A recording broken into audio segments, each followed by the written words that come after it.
자, 스가랴서 특징 4번에서 1, 2, 3, 4, 5번까지 하시고 6번 스가랴서에 등장하는 메시아. 그럼 여러분 박스에 좀 처리되어 있는 거 보시죠. 그걸 보셔야 됩니다. 그래야 성경을 빨리 찾아가지고 아직 이거 듣고 언제 찾아? 들은 다음에 찾으려면 늦잖아. 그러니까 그걸 보고 이렇게 딱 펴셔서 그걸 보신 다음에 그 성경과 구절을 좀 보시면 될 것 같아요. 이건 직접 언급한 것도 있고 좀 다른 것도 있고 3장 8절부터 10절의 말씀을 보도록 하겠습니다.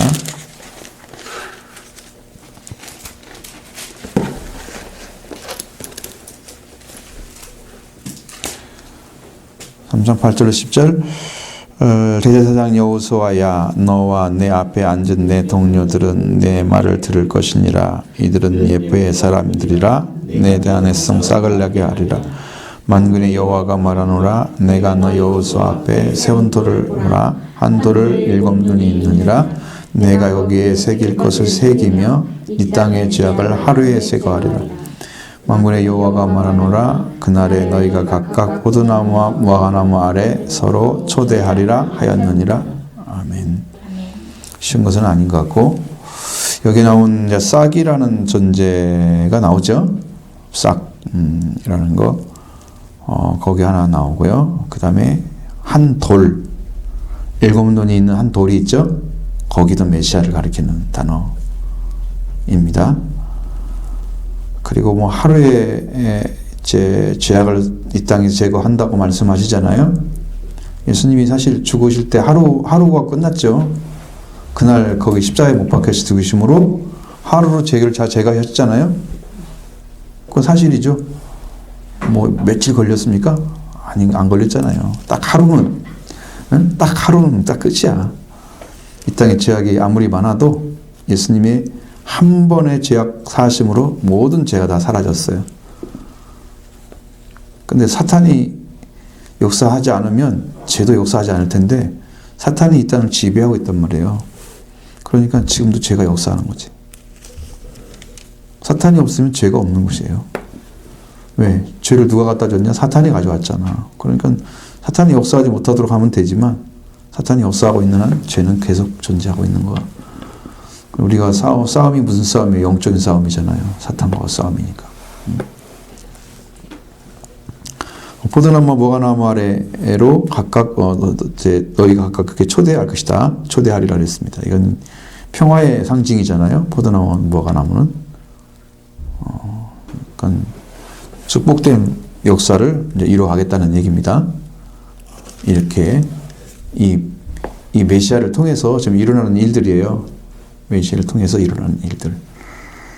그러니까 우리가 그리스도가 오게 되면 여러분의 그리스도 주님이 여러분 중심에 딱 들어오게 되면 여러분 안에도 이 포도나무와 무화과나무가 있어요. 영적으로. 그 사람들의 생명을 평화롭게 하고 풍성하게 하는 그런 일을 하게 되는 거죠. 그래서 메시아의 대제사장으로서의 사역을 이런 식으로 표현했다. 왜냐하면 대제사장 여호수아야 그러면서 뭐라 그랬어요? 너와 네 앞에 앉은 네 동료들은 내 말을 들을 것이다. 내 말을.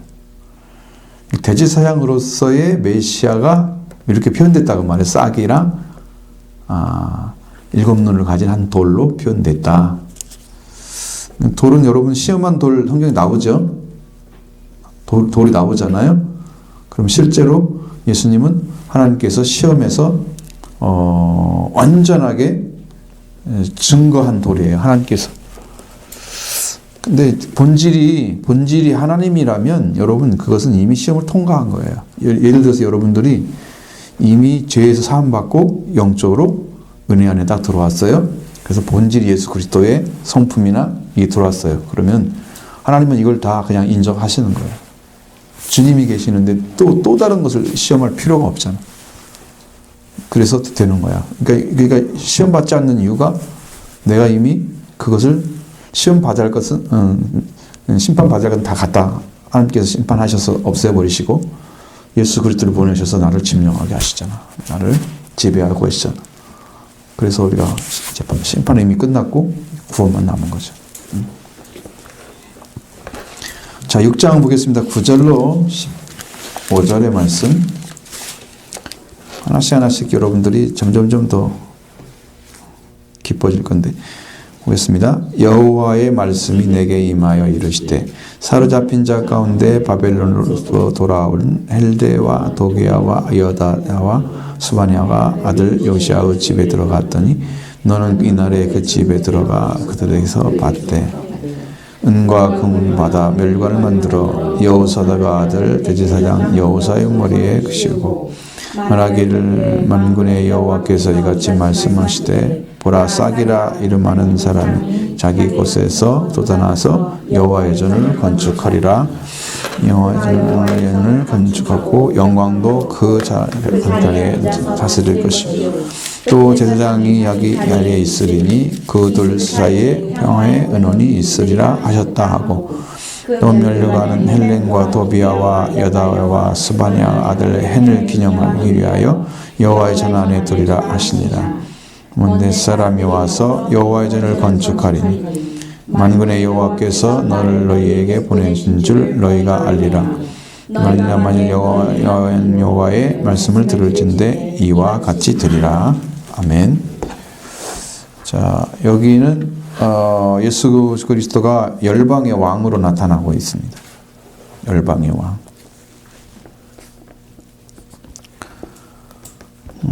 여기도 이제 또 여기 말씀하신 것 중에서 바벨에서 돌아온 자들이 나오잖아요. 헬데, 도비야, 여다야, 스바랴의 아들 요시아의 집에 들어갔더니 그들한테 너는 이날에 그 집에 들어가서 그들을 이렇게 받되 그 집에 들어가지고 뭐가 있다는 거예요? 은과 금 받으라 그랬죠? 그걸 갖다가 멸관을 만들어가지고 여호사다 아들 대제사장 여호사의 머리에 씌우고 또 뭘로 나왔어요? 여호사처럼 대제사장으로 나왔죠? 씌우고 보라 싹이라는 자가 싹이라 이름하는 사람이 자기 곳에서 돋아나서 여호와의 전을 건축하리라. 또 싹이 또 나왔어요. 여기요. 싹이 자기 나왔죠. 그러니까 싹이라는 존재는 아마 이것은 그 당시에는 여호수아를 가리키는 거, 대제사장 여호수아를 가리키는 거고 지금 이제 그 시대가 지났죠. 그럼 예언적으로 볼 때는 예수 그리스도를 상징적으로 가르쳐주는 분이십니다. 그분이 그 전을 건축한다고 하는 의미는 여러분이 성전이 종류가 많다는 거 말씀드렸잖아요. 성전의 종류가 많다고.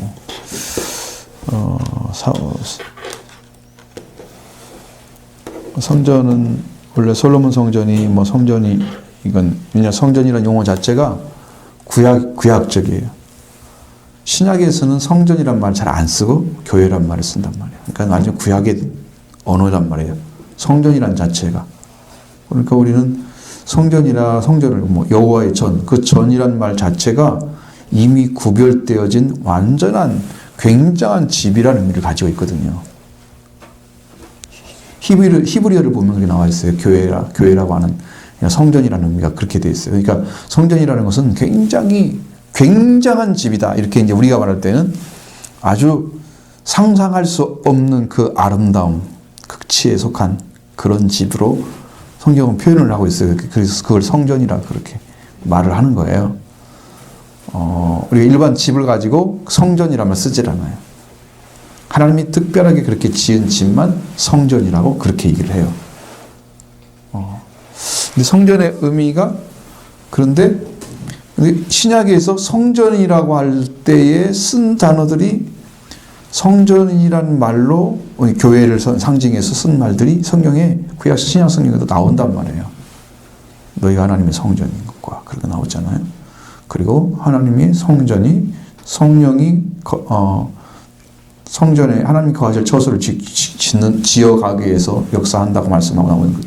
그래서 성전이란 말을 신약에서도 쓴단 말이에요. 갖다 쓰는데 그 쓰는 용어 중에서 성전이란 단어가 신약에서는 두 단어가 나오는데 히에론이란 단어가 쓰고 나오스란 단어를 쓰는데 그 중에 히에론이란 단어는 성전 그리고 성전 격려에 있는 둘레를 얘기하는 거야. 그러니까 이 건물 자체와 중심 이 건물과 그 경내에 들어가 있는 모든 걸 포함해서 히에로라는 단어를 쓰는데, 그러니까 거룩하다는 의미가 또 들어있으니까 히에로스 거룩하라는 것인데 그렇게 쓰는 거야. 그 나우스라는 단어를 쓰면은 나우스는 성전 자체, 건물 자체와 그 성부, 성소, 지성소에 들어있는 내부 것을 얘기할 때 나우스라는 단어를 쓰는데, 예수님도 내가 서울만에 세우리라 그랬잖아. 짓고 예수님 나우스를 지은 거지 히에로를 지은 게 아니야. 그래서 내적인 영적인 부분을 다루신 거예요. 하나님께서 거하시는 곳은 성전 내부에 거하시지 밖에 거하시지 않단 말이에요.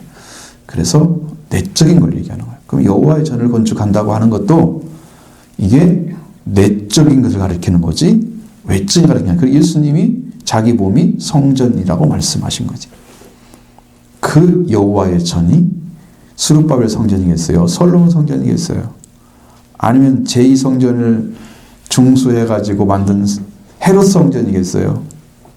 그거 아니고, 하나님께서 말씀하시고자 하는 것은 에스겔 48장에 나오는 성전이 있는데 그걸 에스겔 40장부터 48장에 나와요. 구약에. 그런데 그 성전에 대해서 해석을 하는 사람들이 거의 없어요. 너무 어렵게 써 있어. 어떻게 이걸 설명해서 이야기를 해야 되지? 설교할 사람들이 별로 없어. 거기에 대해서. 왜? 그렇게 어려워. 그래서 설명 잘 안 되는데 그 성전이 제3성전이라는 것입니다. 마지막 때에 세워질 성전이 제3성전이에요. 그 예언된 성전이 이 땅에 세워지면 이제 이스라엘 민족과 세계의 어떤 문제들이 크게 대두돼서 아마 어마어마한 전쟁이 발발할 것지도 몰라요. 왜냐하면 그 아랍 계통의 이슬람 사원이 지금 거기 있잖아요. 예루살렘에. 그 자리가 모리아 산이었어요 원래. 근데 시온이라고 써 있잖아요. 또 시온으로 바뀌었어요. 모리아 산에 아브라함이 이삭을 드렸던 그 제단이 바로 시온산이에요. 그 뒤에 와가지고 모리아 산이었는데 과거에 시간이 많이 흘렀잖아. 산 이름도 바뀔 수 있거든요. 그곳에 지금 이제 이슬람 돔이 이제 서 있단 말이야. 황금 돔이.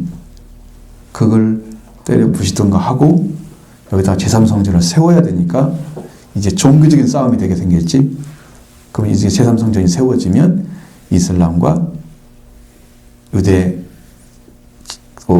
지지하는 이스라엘을 지지하는 나라들과 합쳐져 가지고 이렇게 싸우면 그 군사들이 어마어마하게 모일 거란 말이죠. 그 전쟁이 날 그런 좀 무서운 일들이 벌어질 가능성도 있다는 거죠, 거기가. 그 제3성전은 우리가 말을 거의 않잖아요, 성경에서. 그래서 이런 성전을 세우린다 하는 것은 그런 성전을 얘기할 수도 있지만 여기서 말하는 것은 예수님이 말씀하시는 것은 심령 성전을 얘기하는 거야. 각자 개인의 여호와의 전을 세우리라. 하나님이 여호와잖아요. 그럼 주의 성전이 되는 거야. 신약에 와서는 퀴리오스로 바뀌었으니까 여호와를 주라고 번역을 해서 퀴리오스라고 바뀌었기 때문에 주의 성전. 그러니까 우리 심령 안에 이제 하나님의 성전이 세워지는 것을 싹이란 분이 와가지고 하겠다는 거야. 그 건축하리라. 돋아나서. 싹이라는 것은 여러분 태어날 때 어떻게 해요? 굉장히 작은 거잖아요. 그런데 태어나서 자라면 엄청 커지는 거잖아. 그런 의미야. 작은데 그가 자라면 완전해진다는 거지. 그래서 하나님의 성전까지 세울 수 있는 그런 영적인 것을 가지고 있는 그런 분인데 그분이 바로 예수 그리스도를 상징하는 거죠. 그래서 열방의 왕으로서 한다고 말씀하고 있잖아요. 15절에서 먼데 사람이 와서 여호와의 전을 건축하니 그렇게 나왔잖아요. 그러면 예수님이 건축을 여호와 제 산 싹이 나서 건축을 했는데 또 먼데 사람이 와서 또 건축을 해요. 먼데 사람이 필요할까요? 그러니까 이것은 열방을 위한 건축이다. 그럼 예수님이 지금 복음을 통해서 성전을 세웠잖아요. 그 성전이 그 예수님 한 분으로 끝나는 게 아니라 이 성전이 되어가는 모든 사람들이 다시 다 세워져서 세상에 먼 데 사람들도 다 와서 여호와의 전에 참여해서 건축이 되어야 된다 그 말이에요. 영적으로. 그 건축을 얘기하는 거예요. 그냥 열방을 위한 성전 건축이야. 이 건축이 스룹바벨 성전 건축 하나를 말하고 있는 게 아니야. 이렇게 크게 지금 이야기를 하고. 그래서 메시아 왕국이 왔을 때 세워지는 열방이, 지금 우리가 세워지는 곳은 다 열방을 위해서 그런 제사장으로서 메시아가 지금 나타나고 있는 거예요. 그 다음에 9장 9절로 10절에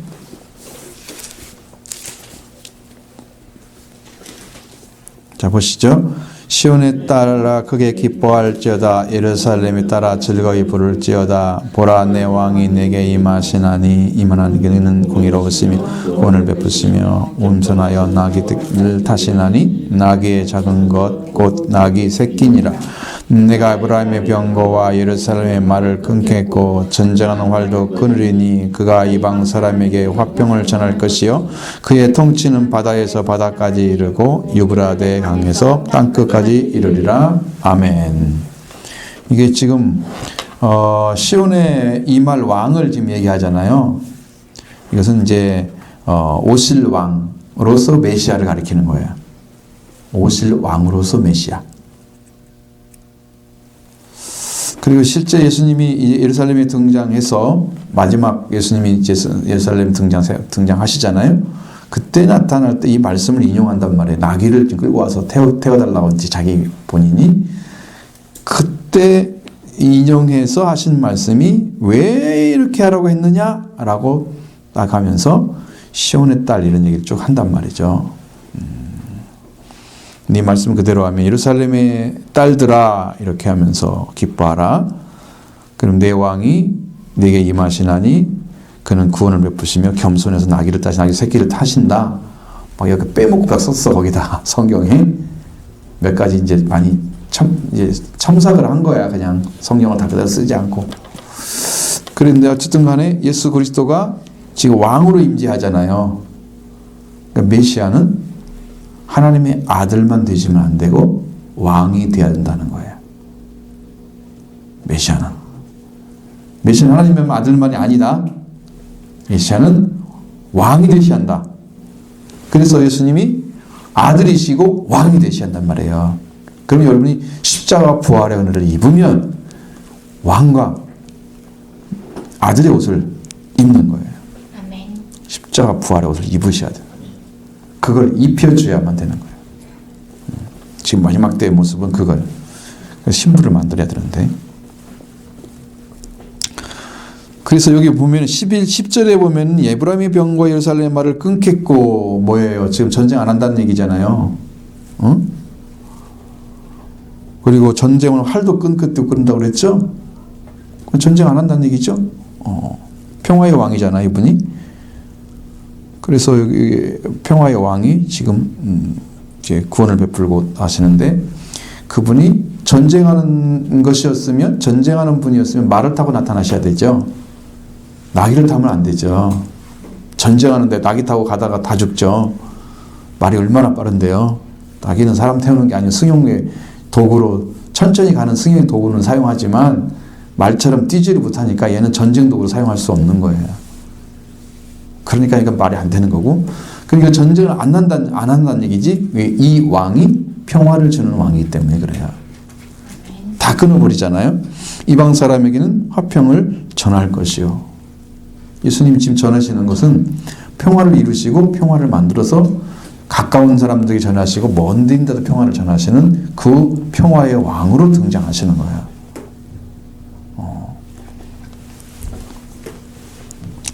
그리고 그가 통치하는 것은 바다에서 바다 끝까지 이르고 유브라데 강부터 땅까지 이르래. 이런 말씀들은 바로 유브라데 강에서부터 땅끝까지 오면 다시 유브라데까지 와야 땅끝이잖아요. 그게 한 바퀴 또 돌아야 땅끝이죠. 땅끝까지 이르리라 그러면 어떻게 해요? 그 자리에 돌아오면 땅끝이잖아. 그게 응?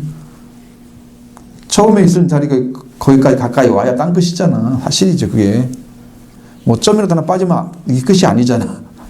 그렇게 되는 거야. 그래서 이게 예수 그리스도가 이 땅에 존재하는 바다에서 바다 끝까지도 마찬가지고 존재하는 모든 왕의 왕이 될 거다는 얘기죠. 근데 평화의 왕이시야. 화평을 전해주니까. 겸손하시는 왕이시고 구원의 왕이시야. 이것을 보여주기 위해서 이 메시아가 오실 메시아가 이렇게 표현된 거란 말이에요. 오실 메시아는 그런 왕으로 안 나타나죠. 자, 10장 4절을 보십니다. 모퉁이 똘이 그에게서 말뚝이 그에게서 싸우는 활이 그에게서 권세를 잡은 자 다 일제히 그에게서 나와서 그러니까 거기 10장 4절만 얘기하면 여기는 유다의 통치자로 약속된 통치자로서의 메시아를 가리키고 있습니다. 유다의 약속된 통치자로서의 메시아라고 이야기를 하면 모퉁이돌, 싹처럼 모퉁이돌도 역시 메시아를 가리키는 하나의 용어인데 하나님의 구원 계획 속에서 이 건축물에서 쓰이는 거잖아요. 모퉁이돌도. 그렇죠? 뭐 딴 데서 필요 없잖아요. 모퉁이돌이 어디 다 모퉁이 있고 또 중앙에 있고 그러니까 모퉁이돌 같은 핵심적인 역할을 감당할 것이기 때문에 예수님도 모퉁이돌이 머릿돌이 되셨다고 말씀하고 있고 베드로전서 2장 8절에도 그 말씀이 써 있습니다. 기록이 되어 있죠. 또한 메시아는 하나님의 왕국을 지탱하는 말뚝으로, 말뚝은 뭐 하는다고요? 지탱하는 힘. 말뚝 박으면 힘이 강하잖아요. 그래서 말뚝으로 받고 무슨 소나 이런 걸 다 메어 놓으면 그게 딱 걸린단 말이야. 못 도망가.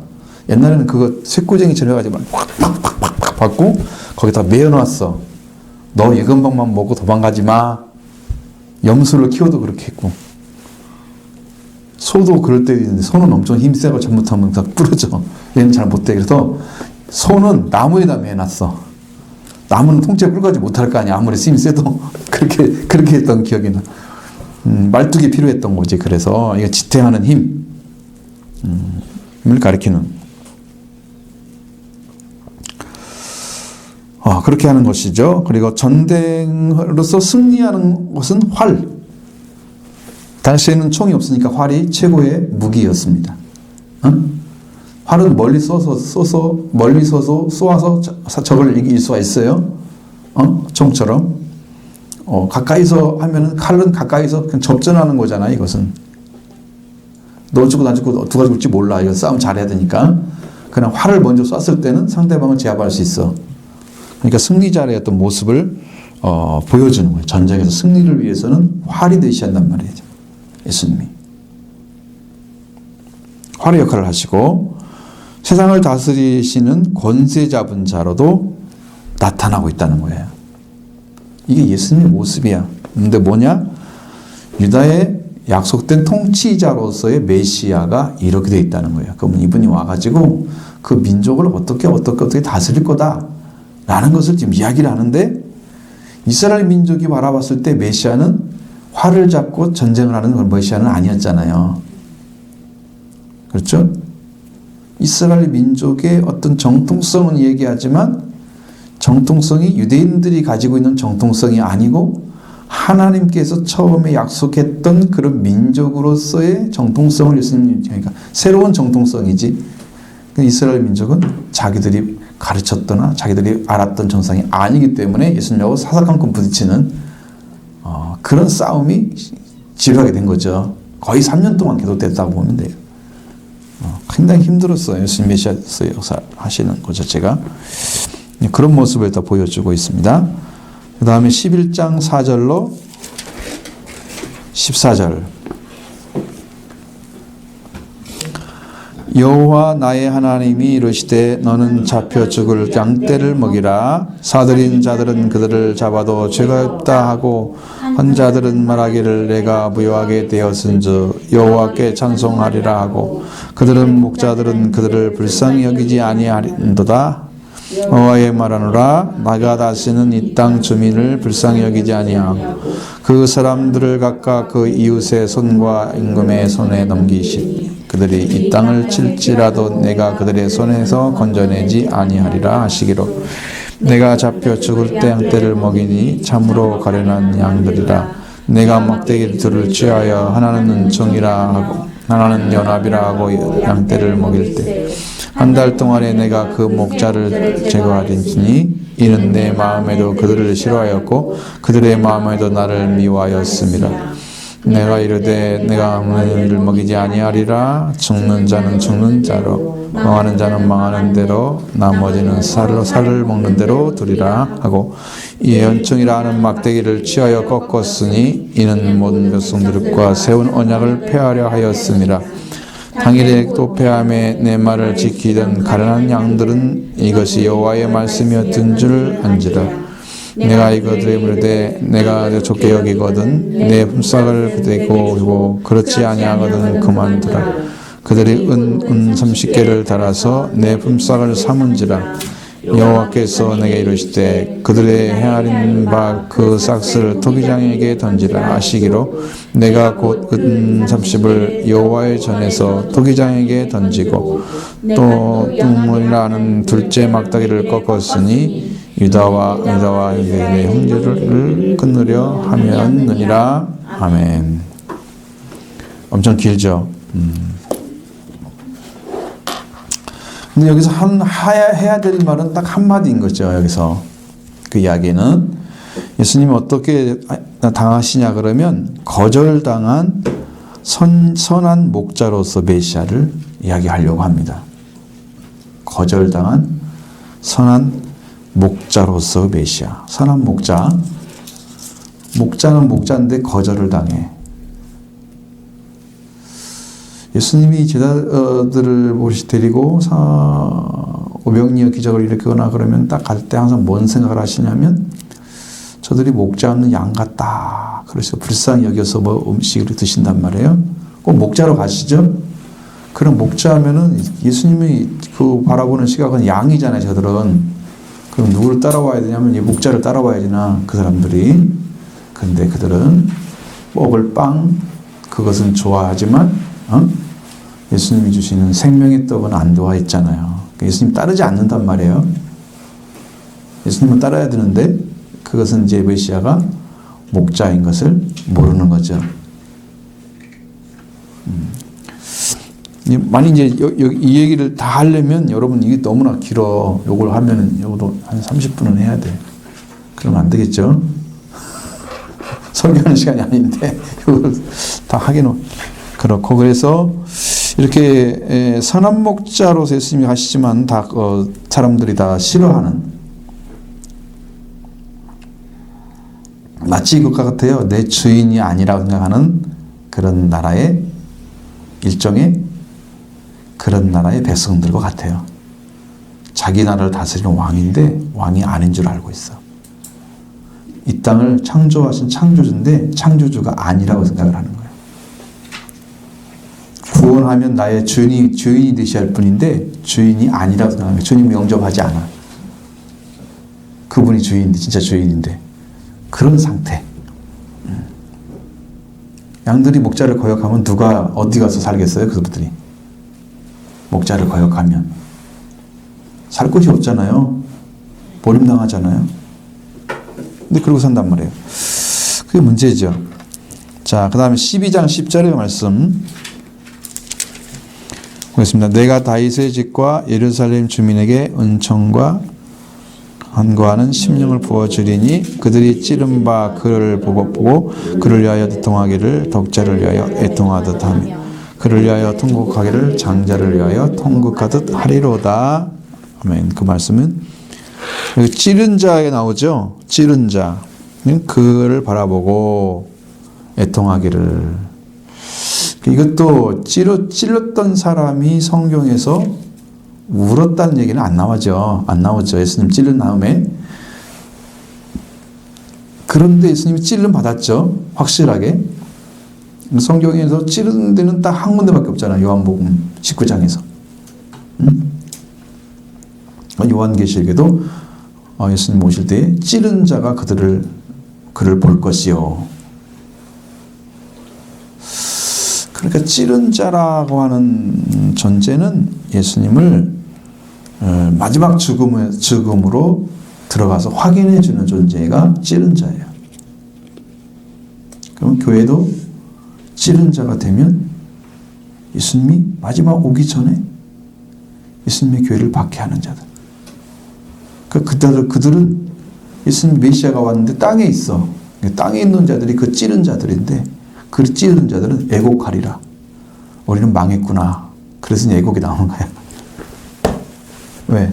교회를 박해하고 나더니 이거 교회가 하나님의 살아계신 하나님의 교회이고 그를 구원하러 메시아가 오셨는데 심판하러 오셨는데 우리가 그를 몰라보고 그를 찔렀다 이 말이지. 그 찌른 자 그를 본다는 얘기죠. 무서운 거죠. 근데 여기 성경도 이제 찌른 자가 볼 것이요. 그렇게 하고 나서 그를 바라보고 그를 위하여 애통하기를 독자를 위하여 애통하듯 이거 장자가 죽은 장자를 위해서 애통하는 그런 것으로 이게 나와 있단 말이에요. 실제적으로 이루어졌느냐? 그것보다도 예수님이 찔린다고 하는데 여기에 초점이 맞춰져 있다. 울었다 이 말은 아니고 찔렀다 하는데 목적이 맞다. 그러니까 찔림을 받으신 메시아에 대해서 이야기하려고 할 때 다른 성경에 찔렸단 말이 없단 말이야. 스가랴처럼 이렇게 정확하게. 응? 그러니 이게 해석하기가 얼마나 어려워요. 그죠? 한 단어만 가지고 또 해석하기 그렇고 다 다른 성경과 연결시켜서 또 성경을 해석하면 또 다른 말이 되어버리고 그래서 해석하기 어렵다는 것을 지금 이 얘기를 하는 거야. 성경학자들이. 얼마나 힘들어. 한마디만 가지고 와서는 그 성경 전체를 설명할 수가 없지. 이런 부분들이 좀 고민스러운 성경의 이 스가랴서의 특징. 13장 7절 말씀 보시죠. 만군의 여호와가 말하노라 칼아 깨어서 내 목자 내 짝된 자를 치라. 목자를 치면 양이 흩어지리니와 작은 자들 위에는 내가 내 손을 들이우리라. 아멘. 여기서 목자는 이스라엘의 양떼는 양떼의 참 목자이신 메시아를 가리키는 단어이죠. 예수 그리스도를 가리키는 단어예요. 왜냐하면 목자는 아무나 될 수가 없어요.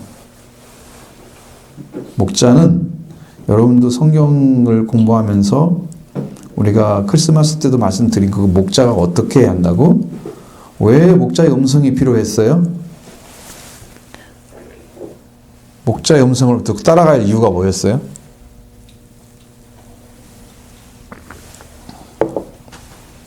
자, 내 양이 여기 있고 저 사람 양이 있고 여기 양이 따로따로 있어? 그러면 자기 양떼들이 자기 목자만 알 거 아니에요?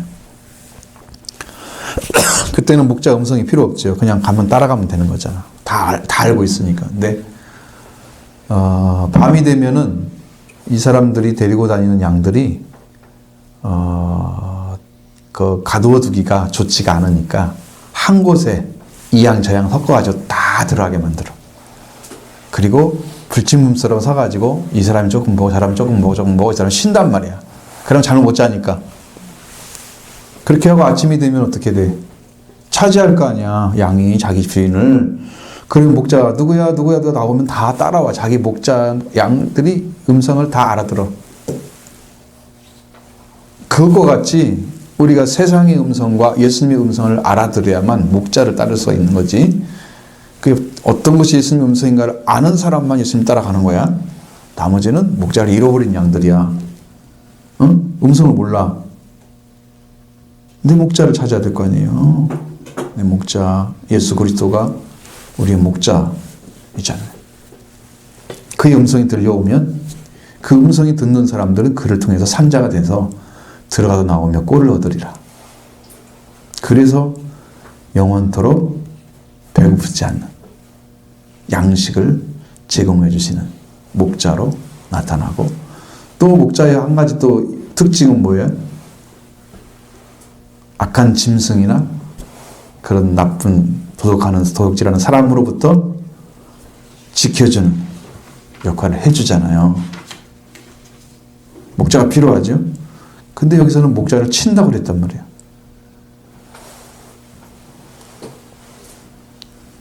그러면 어떻게 되겠어요? 목자를 치면. 목자를 따르는 사람, 그 양들은 다 어디로 가야 돼? 갈 데가 없잖아.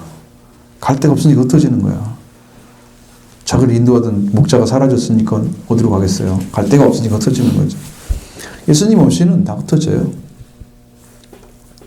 사실 그 성경을 이루기 위해서 예수님이 정말로 침을 받는 역할을 당하셨는데 예수님이 체포되자마자 제자들이 흩어지기 시작하고 베드로만 갔다가 3번 부인하고 도망가고 다 흩어져 버렸잖아. 그대로 이루어졌죠. 성경대로 이루어졌느냐 안 됐느냐가 정확한 거야. 그게 중요한 거야. 그게 팩트야. 그게 사실이.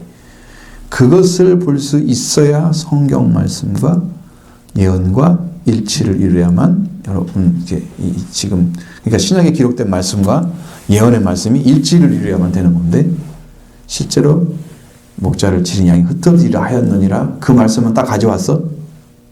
실제로 흩어졌단 말이죠. 그래서 여기는 죽임당한 목자로서의 메시아를 말하고 있는 거예요. 7절에 13장 7절은 목자를 친다는 의미는 죽임당했다는 얘기예요.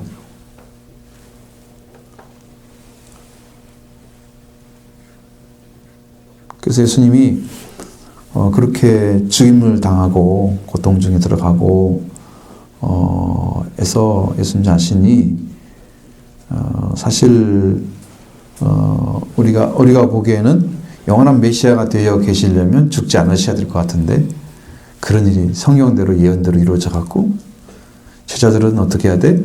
흩어진 다시 목자를 찾아받으셔야만 예수님이 인도 받아서 다시 이제 성령 받는 데까지 가야 복음을 전하는 길이 찾아지기 때문에 그들에게는 그 남은 숙제들이 굉장히 중요한 부분이야. 흩어진 다음에 어떻게 생활해야 돼? 양들이 어디가 살아야 돼? 무엇을 하고 있어야 돼? 그들은 무엇을 찾고 있어야 돼? 이게 다 숙제잖아. 도마 같은 사람은 예수님이 흩어진 게 있으니까 아예 안 보이니까 나는 그 사람 만지기 전까지는 믿지 않을 거야. 그렇게 생각할 수도 있다니까. 그분 사람들이 죽은지 모르잖아. 니네들이 말한 그분은 내가 어떻게 믿어? 나는 못 믿어. 끝까지. 실제로 만나고 믿잖아. 그렇게 될 수도 있다 이 말이야. 그때의 삶이 그 신앙에서도 굉장히 결정적인 역할을 했단 말이죠. 그 신앙의 방식도. 그러니까 똑같은 거예요. 신앙은 어려울 때 어떻게 지켜가느냐에 따라서 여러분이 정말로 올바른 자리에 돌아왔을 때 더 빛나게 믿음 안에서 살 수 있게 되는 거죠. 그게 더 중요한 문제. 목자가 없어졌으니까 그냥 우리 말아버리자 이렇게 도망간 사람도 있을 수 있는 거잖아. 위험하잖아 그거. 그리고 예수님이 돌아가시고 또 예수님이 버림받으시고 체포되시고 십자가에 못 박히고 이런 상황 속에서 잃어버린 사람이 있잖아요. 누구예요?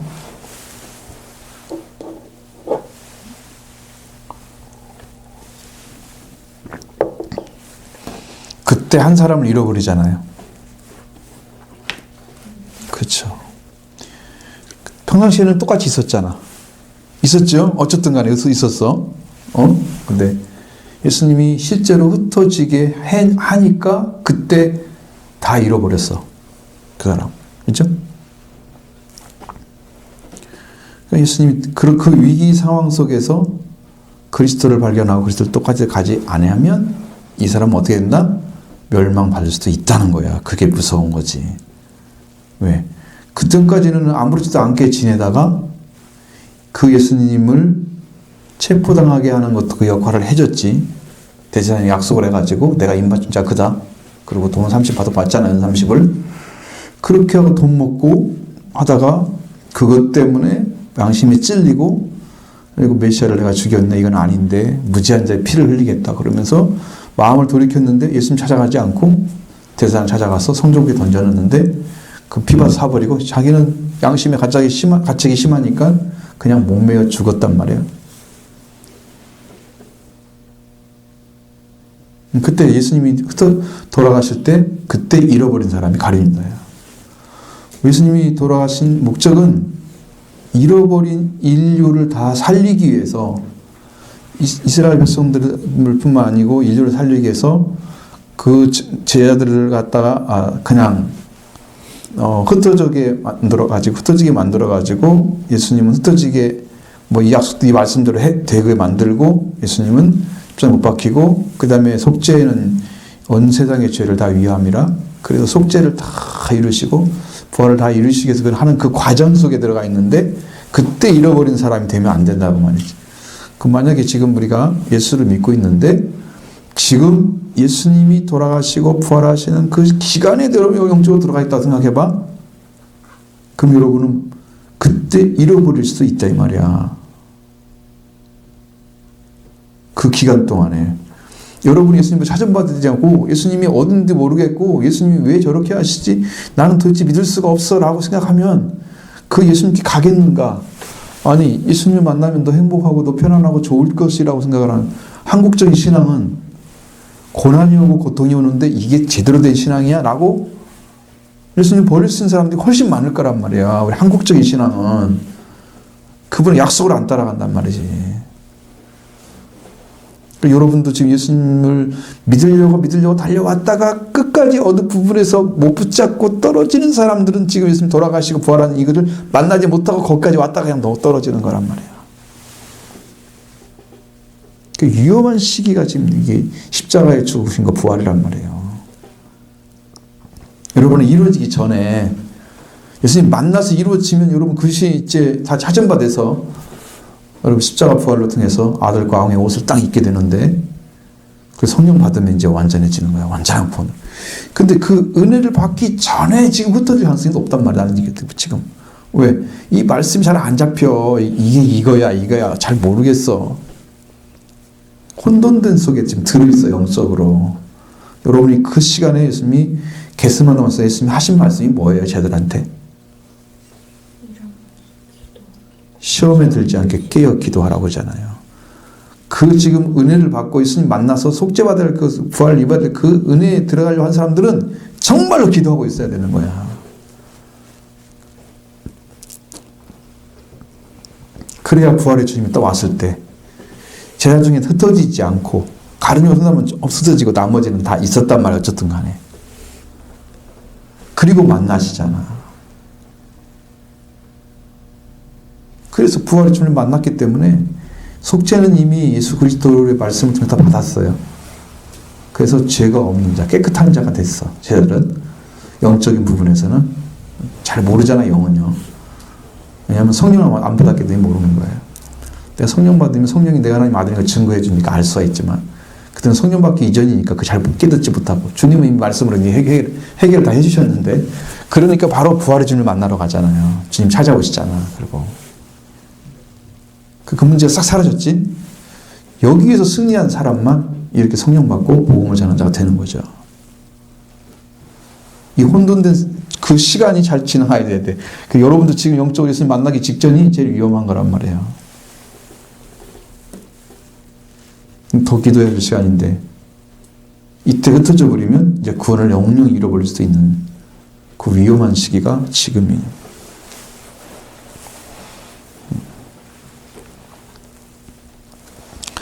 자, 간접적인 언급을 보시겠습니다. 간접적인 언급. 메시아에 대한 간접적인 건 이제 1장 8절.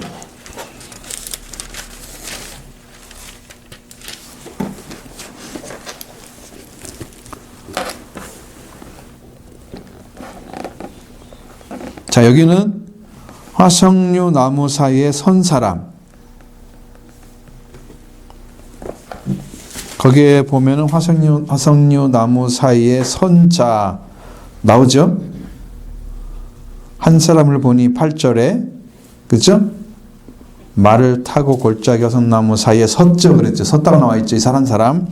그 다음에 10절에 화석류 나무 사이에 선자. 그 누구라 그래요? 그 선자가 누구예요?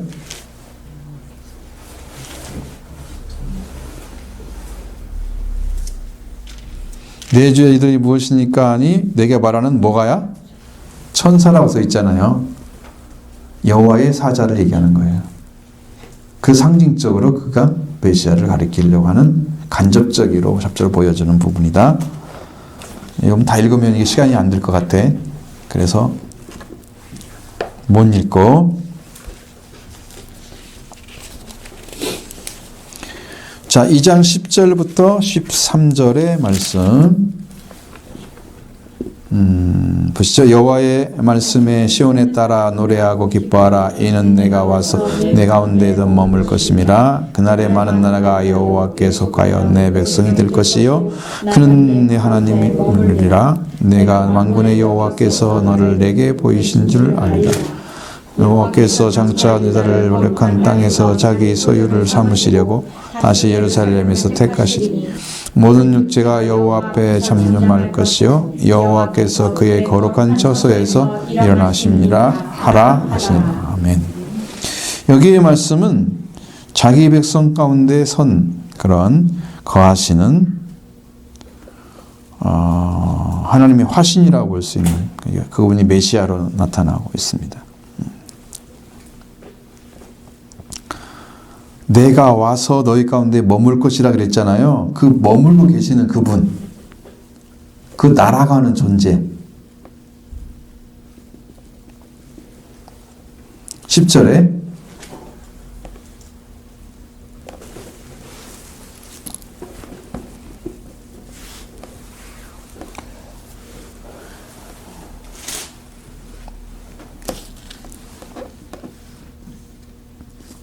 누가 온다고 그랬다고요? 내가. 누가 말씀하시는데? 여호와의 말씀이잖아.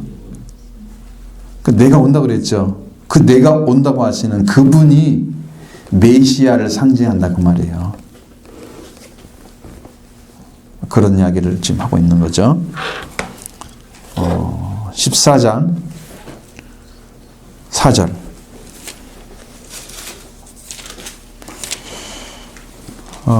그 날에 그의 발이 예루살렘 앞 곧 동쪽 감람산에 서실 것이요 감람산은 그 산 가운데서 동서로 갈라져서 매우 큰 골짜기가 되어 산 절반은 북으로 절반은 남으로 옮기고 있어요. 이게 지금 여기가 지금 요 말씀 자체는 예수 그리스도가 강림하실 때 최후의 심판 가운데 강림하실 때 메시아와 마귀가 싸움을 한단 말이죠. 마지막 적그리스도와 싸움이 있어요. 그 싸울 때 예수님이 감람산에 임재한다고 한단 말이죠. 여기에. 여기가 예수님 임재 장소예요. 그러니까 어디 있다 저기 있다 저기 있다 가면 안 돼. 예수님 오신다고 거짓말하면. 예수님 몇 월 며칠 오신데 그것은 안 맞는 얘기야. 예수님은 여기만 서게 돼 있단 말이야. 예언에 돼 있단 말이야. 이 감람산을 오신다고 그랬단 말이야. 마지막 때에 재림하실 때. 그럼 이거 뭐를 얘기하냐면 메시아의 감람산의 의로의 복귀를 얘기하는 거예요. 메시아의 감람산 의로의 복귀. 복귀는 다시 돌아온 거죠. 다시 돌아온 것입니다. 예수님은 여기로 돌아온다고 약속해놨단 말이에요. 그러면 성경이 맞을까 안 맞을까? 응? 우리가 지금 사도행전에서 나오는 예수님 올라가실 때 어떻게 하고 올라가시나?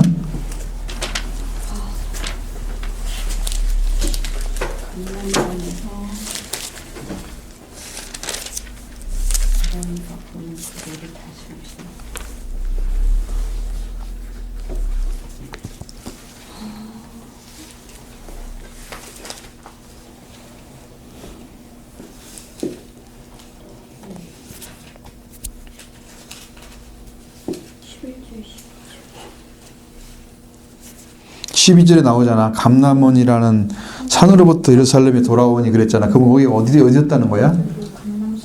감람선이죠. 감람원이라고도 하고 감람산이라고도 그래. 두 가지 갔어. 응? 우리가 공부해보면 나오잖아요. 그게 나오거든요. 거기가 산도 될 수도 있고 원도 될 수 있단 말이야. 동산. 응? 그게 상관없는 얘기야. 감람원이라고 그러고 감람산이라고 그러나. 그러면 분명히 예수님 여기 오신다고 그랬잖아. 이 약속의 말씀과 이 스가랴 말씀과 똑같단 말이야.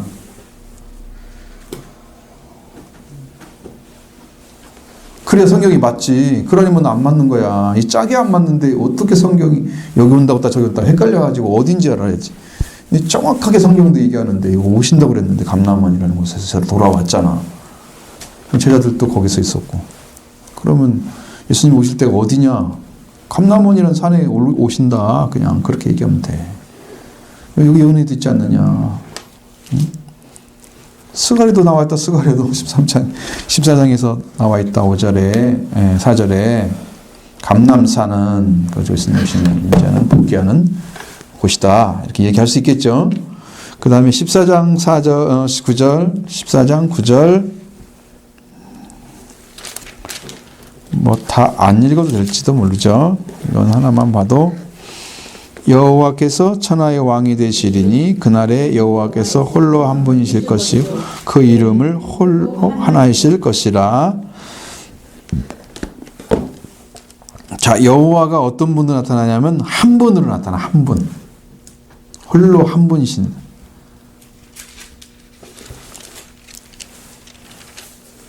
자, 16, 17절에도 보면 보시죠. 예루살렘을 치러 왔던 이방 나라들 중에 남은 자가 해마다 올라와서 그 왕 만군의 여호와께 경배하 초막제를 지킬 것이라. 땅에 있는 족속들 중에 그 왕 만군의 여호와께서 경배하러 올라오지 아니하는 자들에게는 비를 내리지 아니하실 것인즉. 거기까지. 그렇죠? 예루살렘 치러 왔던 왕들은 어떻게 돼야 돼요? 해마다 올라와서 만군의 여호와께 계신 초막제를 지켜야 한다고 그랬잖아요. 그렇죠? 여호와를 경배한다고 그랬죠. 그러니까 이게 누구를 얘기하는 거예요? 하나님이 예수 그리스도가 회복이 되면은 완전 회복이 되면 초막절에 들어가는 사람들에서 다 사람들이 세상의 왕들이 다 세상의 왕으로서의 메시아가 이제 선포되는 거예요. 경배하러 올라오잖아요, 왕들이. 그러니까 엄청난 분이죠. 그 다음에 호칭을 썼습니다. 3장 8절에 보면 뭘로 되어 있나요?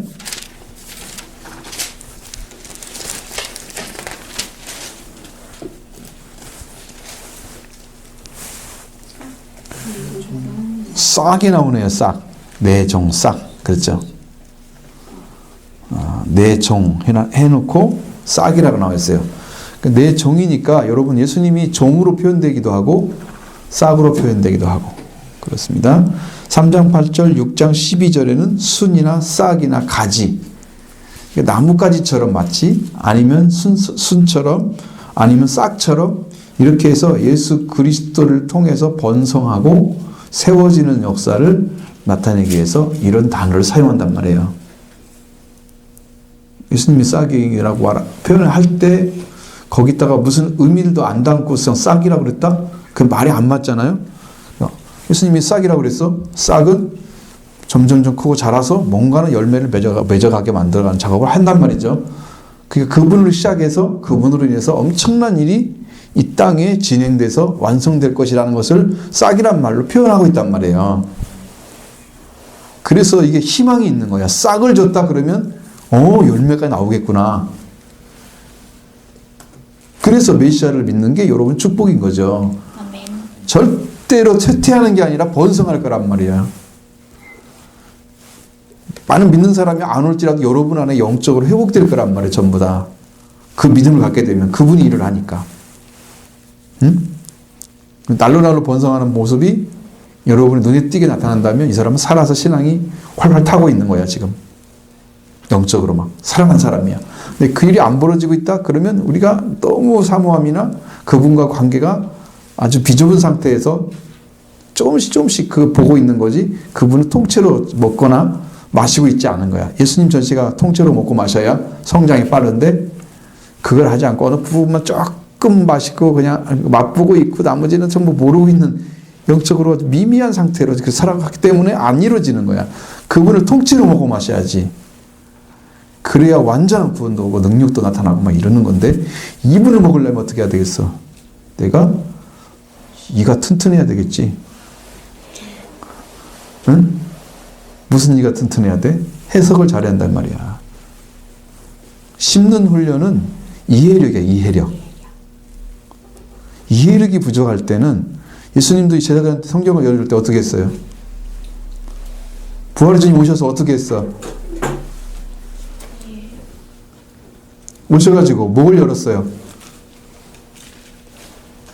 말씀하는 마음을 연다고 하셨지만 이해라고 하셨어요. 이해력은 노스라고 그랬죠. 거기는 우리가 마음이라는 kind라고 하는 단어가 아니에요. 자, 그러니까 우리 성경적으로 볼 때는 여기서 노스란 단어 자체가 뭘 얘기하느냐? 이해력을 가리킨다고 말이에요. 이해력.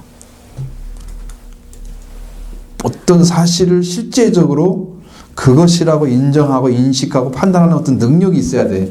사실적인 것에 대해서 사실적으로 이해하고 그걸 받아들일 수 있는 능력, 그러니까 판단하거나 그것을 사리를 분별하거나 하는 굉장한 능력이 필요한데 그것이 이해력이란 말이야. 그러니까 우리 안에 그런 이해력이 와서 존재할 때에 어떻게 돼?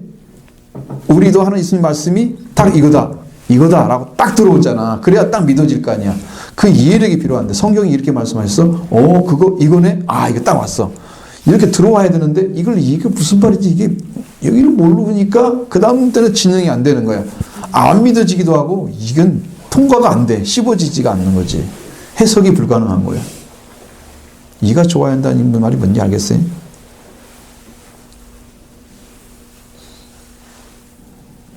그러니까 이해력이 왜 죽었어? 왜 죽었을까요? 세상 것은 알아듣는데 왜 하나님 말씀을 못 알아들어요? 왜 이해력이 안 돼요? 여러분 이런 게 있잖아요. 이 잘 자라는 나무와 잘 자라지 않는 나무의 차이가 뭘까요? 아니 그 나무만 가지고 얘기하지. 똑같은 나무야. 똑같은 나무. 똑같은 자리에 섰어. 거기 근방에. 뭔 차이가 있을까요? 무슨 차이가? 뿌리도 문제가 있겠고 또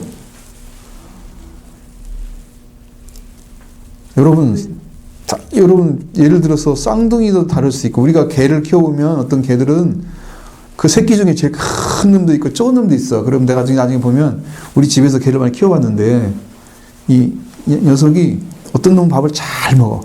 너무 잘 먹어. 똑같은 새끼인데. 어떤 놈은 너무 안 먹어. 그래서 치여. 작으니까 또 잘 먹는 놈한테 치여가지고 못 먹고 또 그래 계속 작은 얘는 작고 다른 놈은 크고. 뭔 차이예요?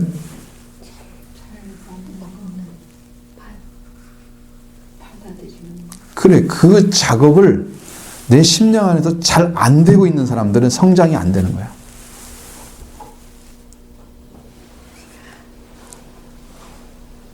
그 작업을 안 하는 거지. 자기 하기 싫은 거지. 말씀을 알아듣는데 별로 신경 안 써. 그냥 들리는 대로 막 듣고 말아버려. 응? 밥 안 먹는 놈이죠. 클 리가 없잖아. 근데 이게 뭐야 이게 끝까지 찾아서 막 뭔가 얻어내려고. 그래서 이게 조금 하나가 이제 조그맣게 알아졌어. 근데 이만큼 조금 더 알아지니까 더 커졌어. 커지니까 점점 빨리 커지는 거야. 둘레가. 그래가지고 이 사람은 빨리 커. 영적으로. 근데 이런 작업을 하는 사람들은 살아있는 신앙을 가진 사람들이 예수님께 하나님께 나가서 기도하고 하면서 막 얻어내가지고 이 풍성함을 누리면서 굉장히 잘하고 있는 건데 이 은혜를 받아가는 작업을 너무 않기 때문에 나무로 말하면 뿌리가 깊으니까 영양분 많이 빨아들이고 영양분이 빨리 올라오니까 나무 잎사귀도 빨리 커지고 그러면서 탄토 정화작용이 잘 돼가지고 요게 성장이 빨리 되는데 뿌리도 약하지. 뿌리가 약하니까 영양분이 조금밖에 안 들어오지. 그러니까 여기는 좀밖에 안 나가지. 그러니까 여기 약해가지고 점점 안 크고. 요런 작업이라니까. 하나님께 뿌리를 두고 그 은혜를 받아내기 위해서 뿌리가 바로 하늘에 두어야 되잖아. 우리 뿌리는. 그래서 그 은혜를 받아내서 그걸 해야 여기가 바뀌는 게 막 크는데 요 작업을 안 한단 말이야. 기도를 안 하니까. 하나님은 안 줘서 안 했다고 하지 마 지금. 기도를 안 해서 했다고 지금 안 줬다고. 회개를 해야 할 판인데 지금. 이런 작업 생각해 봐요. 왜 우리가 성장하지 않는지. 하나님께만이 필요하지 않는 거지. 하나님께 필요하면 뭐 견딜 수 없게 기도하게 돼 있어요. 근데 내가 필요한 만큼만 기도하고 나머지는 안 해. 더 이상 받는 거 별로 안 좋아해. 자기가 조절하는 거야, 신앙을. 하나님 줄 게 엄청 많을 텐데.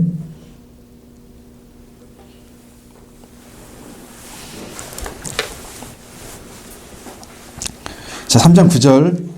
여기 보면 뭐가 나와요? 돌 나오죠, 돌. 한 돌 나오죠. 7눈을 가진 한 돌 나오잖아요. 거기에 돌. 돌을 말하는 거예요. 예수님이 돌로 호칭이 불러지고 있다. 그 다음에 9장 9절에는 보면 약간 시온의 딸들에게 말씀하신 거 누가 왔다 그래? 내 왕이 내게 일어나니 그랬죠. 왕을 가리키는 거예요. 왕. 14장 9절도 16절 17절도 왕을 가리키는 용어입니다. 9장 9절과 14장 9절 16절부터 17절 여기는 왕을 가리키는 아니고 10장 4절 아까 읽었죠? 여기는 모퉁이 돌 말뚝 뭐 그런 거 있잖아요. 싸우는 활 권세 잡은 자 모퉁이 돌 말뚝 싸우는 활 권세 잡은 자 이거 모두 다 예수님을 칭호하는 거예요. 호칭하는 거예요.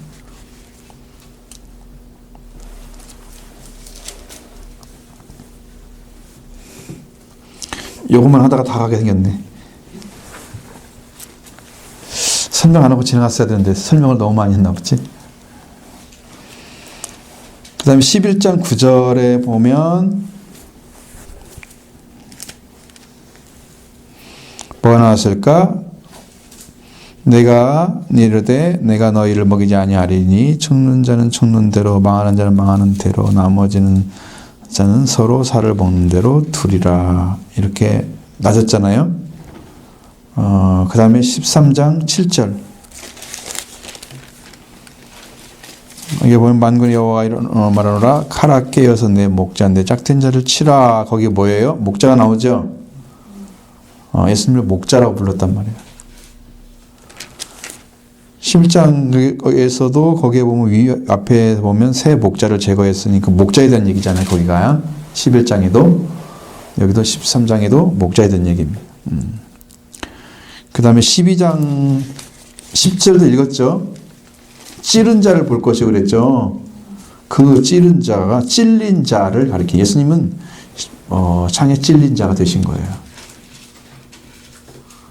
찔려내신 거죠. 13장 7절에는 뭐라고 그랬어요? 내 짝된 자라고 얘기했어요. 예수님이 하나님의 짝된 자로 등장하고 있습니다.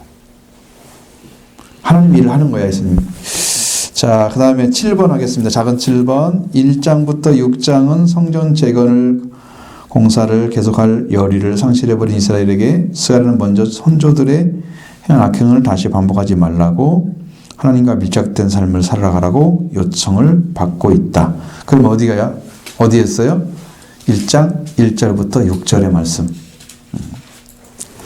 1장부터 6장에 대한 얘기예요, 지금. 자, 성전을 공사를 할 수가 없는 상황이 왔을 때 그들은 이제 그 일을 그쳤잖아요. 그러니까 이게 여기 선지자가 하는 말은 선조들의 행한 악한 것을 너희는 반복하지 말고 하나님과 가까운 삶을 살아가야 된다 라고 가르쳤다는 거예요. 이게 1장 1절부터 6절의 말씀의 내용이고 그래서 나오는 8가지 이 환상들과 상징적 행동들은 예루살렘은 구원을 받을 것이며 정결하게 되고 평화와 번영 가운데 재건될 것이라는 내용이다. 이것이 다 이제 예루살렘을 향한 내용인데 또 메시아가 거기에 등장을 하는 거죠. 그 가운데. 그러니까 여러 가지 내용들이 함축되어져 있는데 그것을 어느 예언으로 봐야 가장 적합한가 그런 것들은 이제 공부를 하면서 그 경험 이렇게 해야 돼. 지금 여기는 이제 그 얘기를 하는 건 아니고. 그리고 이제 이 부분은 여호수아를 왕 같은 제사장으로 관을 씌움으로 끝을 맺는다. 그랬습니다. 한편 이 환상들은 앞으로 이 말 메시아에 대한 사역이나 초림이나 재림에 대한 명확한 구분이 주어지지 않고 여러분 말씀 많이 들었죠?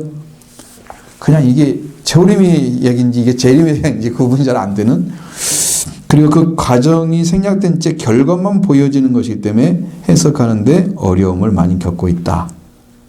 그래서 처음 5은 위로적인 성격을 가지고 있고 다음 셋은 심판과 관련되어 있다. 여러분 이 표 환상표 보면서 말씀드렸잖아요, 내가. 그 기억나시죠? 그렇게 됐고, 그 다음에 8번, 작은 8번, 7장부터 8장. 과거 재난을 당했을 때 제정되었던 금식 제도가 지켜져야 하는 데 대해서 질문을 하고 있습니다. 7장 1절부터 3절. 금식 제도가 지켜져야 할 것인가에 대한 질문. 7장 1절부터 3절. 그 질문. 그 다음에 스가랴는 금 자체가 가치를 부여하지 않고 그것을 지키는 자의 심적인 상태와 삶이 중요함을 4가지 메시아를 통해서 강조해 주고 있습니다. 그 4가지가 뭐냐면 1번 작은 1번 거기서 동그라미 하고 7장 4절로 7절 헛된 의식을 배격하라. 또 이거 전부 다 또 설명하면 더 길어지겠죠. 지난번에 말씀드렸던 기억이 좀 나긴 하는데 작은 2번에 이제 7장 8절로 14 과거 불순종을 기억하라. 여러분 내가 잘못한 것에 대해서 기억하고 있는 사람이 있을까요? 아니면 잊어버릴까요? 다 잊어버리죠. 그러니까 안 고쳐지는 거예요. 그죠? 그것이 아픔이 되어져 있으면 고칠 거예요. 굉장한 아픔이 되어 있으면. 그렇겠죠? 그게 달라집니다. 작은 3번, 작은 자음 3번에 8장 1절로 17절. 이스라엘의 회복과 위로. 하나님께서 어떻게 회복하신 것인가에 대한 말씀하는 것 동시에 그들이 이렇게 실행됨으로써 위로가 될 것이라는 말씀을 그 내용 안에 싣고 있단 말이에요. 자, 그런 이야기고, 그 다음에 작은 자음 4번, 8장 18절 23절. 이스라엘의 기쁨이 회복된다는 얘기죠. 왜? 과거에는 하나님의 기쁨을 사라져버렸고, 또 돌아와서도 성전을 짓다가 말아버렸고, 그러니까 그들에게는 회복이라는 것이 그게 먼 이야기죠. 그 다음에 기쁨은 더 회복되겠어요? 기쁨 회복되려면 뭐가 필요해요? 성전이 필요하잖아요. 그리고 예배가 필요하죠. 의식이 회복이 돼야 되니까. 그래서 이스라엘 회복이 이제 거기서 일어나면서 이스라엘에게 기쁨이 회복되는 역사가 그들에게 주어지는 거예요. 그 다음에 9번입니다. 작은 9번. 9장부터 14장. 장래에 일어날 일들이 두 가지 경고 형식으로 주어진다.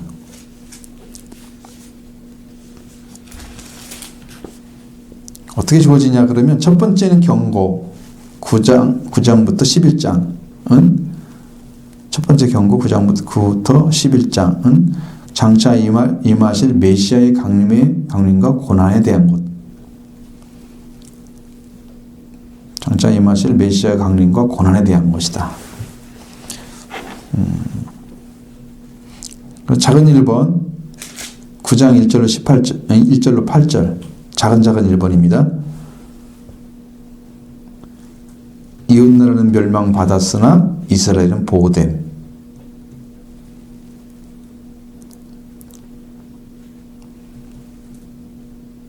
작은 2번 9장 9절로 10절 메시아께서 시온에 임함.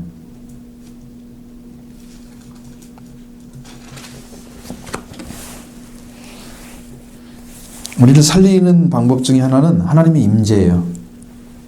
하나님이 오시면 살아나요. 하나님이 관심 없으면 안 오세요. 안 오시면 죽어요. 오신다는 것은 이제 살 수 있는 길을 찾아낸 거죠. 메시아가 시온에 임하신다. 그리고 그 시온에 임하시면 살리겠죠.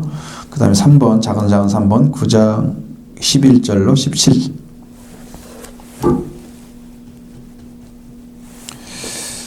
자, 이스라엘이 대적에게 이기고 영광을 누림. 하나님께서 그렇게 해주셔야 됩니다.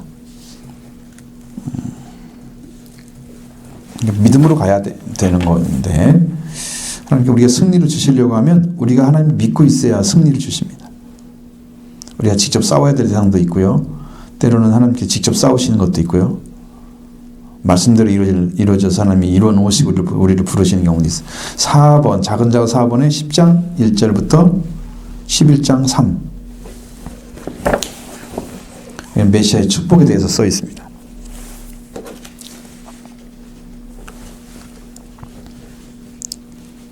네, 작은 자는 5번 11장 4부터 17절. 여기는 배척받는 메시아. 이것이 이제 장차 일어날 일들이 두 가지 형식으로 된다. 첫 번째 경고가 이겁니다. 여기까지 하고 그 다음에 12장부터 두 번째 경고는 12장부터 14장. 여기는 무슨 내용을 담고 있냐면 메시아의 재림과 통치에 대해서. 두 번째 경고는 14장, 12장부터 14장은 이게 메시아의 재림과 통치에 관한 것이다. 작은 자는 1번, 이 12장 메시아의 예루살렘 구원. 아마 이것도 몇 번 반복이 되는 것 같은데, 작은 자는 2번, 13장 메시아의 예루살렘 정결. 일단 예루살렘을 탈환해야죠. 그 다음에 정결케 해야 되죠. 그 다음에 메시아 통치를 하셔야죠. 깨끗한 나라니까. 그래서 3번, 작은 장 3번은 14장 메시아의 통치. 이렇게 이제 하나님께서 하나씩 이뤄가는 작업을 행하시는 거예요.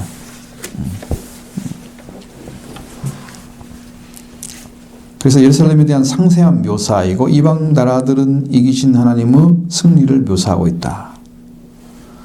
자, 그러니까 예루살렘의 상세한 묘사가 하나가 들어가 있고 그 다음에 이방 나라들을 이기신 하나님의 승리를 묘사하고 있는. 스가랴는 알렉산더 대제의 침략, 마카비 시대.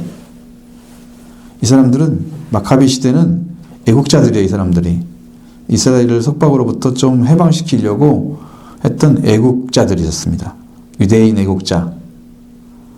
그 마카비드가 일어나가지고 그 시대가 지난 다음에 로마가 들어와가지고 예루살렘을 완전히 멸망시키는 하죠. 작업을 하죠. 그 통치를 하다가 나중에는 이스라엘 자체를 완전하게 깨뜨려버리는 작업을 하시는데 그 깨뜨려버리는 작업이 AD 70년에 끝나서 이스라엘이라는 나라 자체가 사라져버리는 지구에서. 그리고 그 백성들이 흩어지기 시작하는 거야. 다 흩어져서 뭐 아프리카도 가고 이집트도 가고 뭐 저기 러시아 쪽도 가고 어디 가고 막 이렇게 다 흩어져. 그러면 지금 유대인들을 딱 모아놓으면요 혈통이 다 달라가지고 검은 피부를 가진 사람도 있고 황인종 비슷한 사람도 있고 백인종도 있고 뭐 그래요. 왜 다 흩어져가지고 자기들이 있는데 그 자기 민족끼리만 결혼하지 않을 수도 있잖아요. 이웃 사람들이 있으니까. 그래가지고 나도 유대인이야. 근데 완전히 새카만 사람이 왔어. 배격할 수 없어요. 핏줄이 그렇게 되기 때문에. 그래 그렇게 되어 있다고. 그래도 일종 나라가 없이 살아가지고 이게 그렇게 돼버리는 거야. 유대인인데 유대인은 약간 유대인들의 어떤 모습을 가지고 있어야 되잖아요. 유럽 스타일의. 그게 아니라니까.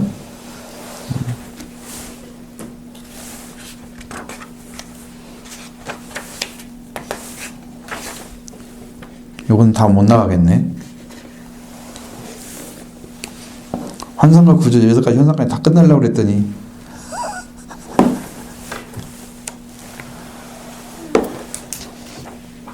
요 박스 처리가 너무 힘이 들어. 박스가 너무 많잖아요. 내용이 반복되는 게 너무 많아가지고 이거 반복을 안고 지나가고 싶은 생각이 너무 꿀떡 같네 지금. 한꺼번에 지나가 버릴까요? 왜냐면 어차피 여기 가서 다 해야 되거든요.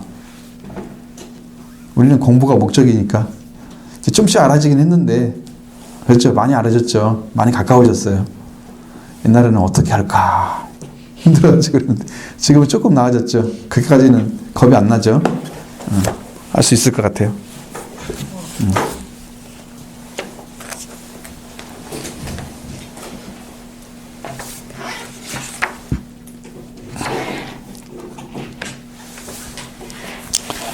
다음에는 이제 환상 다 지나서 일부로 딱 들어가겠습니다. 그냥. 그래야 제대로 한번 해보지. 우리 지금 이거 서류만 하다가 지금 한 4번, 5번 간 것 같아. 12월 달 셋째 주부터 시작한 것 같은데. 지금 4주가 지나갔는데 아직 못 들어. 5주 지나갔는데 아직 못 들어가고 있어. 6주에. 서론이 너무 길어. 안 되게 생겼어.